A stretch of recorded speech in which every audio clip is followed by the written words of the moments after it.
to come back down. Okay? I don't know where exactly the red baron is in comparison to this bullet's trajectory because I don't know what my vertex is. Okay? Something that I do personally is I find that vertex first because it gives me a little bit better reference about how high things can get and how high they are compared to the maximum height. If I scroll down in my table, and I'm starting to go down now. At what point does this bullet change directions? About 13 seconds. At 13 seconds, it has a height of 715. At 12 seconds, I got a height of 720. And if I continue going backwards at 10 or 11 seconds, I have another height of 715. So what is the time in which it changed directions? At 12 seconds, it changes directions. And I know that this is my vertex because my lower limit and my upper limit from 12 are exactly the same, which means they're mirroring around this point.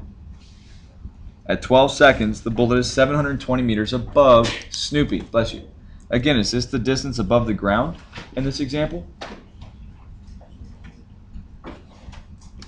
Is our ground where Snoopy is? Is our airplane on the ground? No. No. That's what makes this problem a little bit more difficult. Now that we have a vertex and we have a little bit better reference of how high this bullet does go, 400 is a little bit past halfway. So I could say that this is on my 4 seconds at 400 meters above Snoopy. So the red baron is about here. Now I can finally draw the red baron.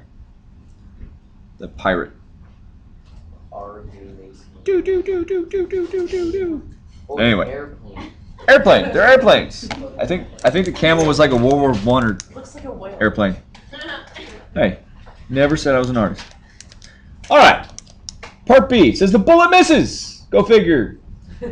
What could he hit, or when could he hit the red baron on its way back down? So what variable am I solving for again? X. I'm solving for x, which is my time. Okay. So I'm looking on the table. I've hit my vertex of 12. I'm looking for what y value? 400. I'm looking for when it hits 400 again. Boom. My time is 20 and my unit is 20 seconds. So at 20 seconds I hit 400 meters again. Okay. Part C says if the bullet also misses the red baron on its way down, when will it be back at Snoopy's level? What was Snoopy's level again? What number am I looking for in my table?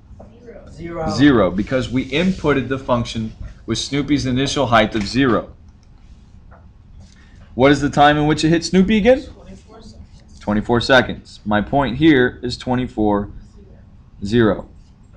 God forbid he actually fly into the bullet's trajectory. That'd be hilarious. That would definitely be just like Wile E. Coyote. Kind of bad luck. Alright, it says D. If it misses Snoopy on the way down, which we hope it does, when will it hit the ground, which it says is 900 meters below where it was fired? We said that 0 was my initial distance. So what is my grounds level? What number am I looking for in the calculator? Negative 900. I'm looking for 900 meters lower than 0. So I'm looking for a y value of negative 900, which ends up being 30 seconds. It takes half a minute. It takes half a minute for the bullet to be launched and hit the ground. That sounds about right. So we can see the bullet's trajectory. Boom. No, that would be random.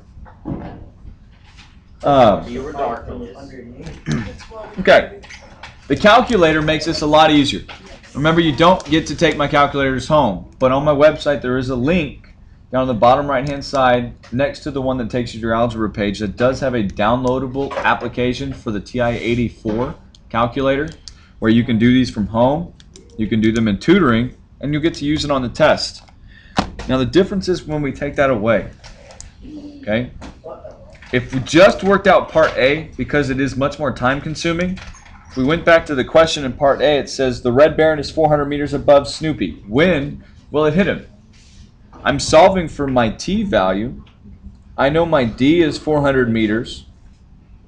My initial velocity times time minus 5 times t squared. To use the quadratic formula, our first step is always standard form. My function is not in standard form as of right now. I need to pull my d across the equal sign and set this function equal to 0.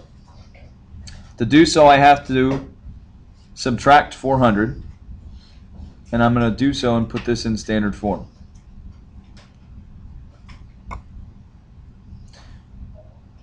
Now, what do we expect our y-intercept to be? We expect our y-intercept to be negative 400. If I were to add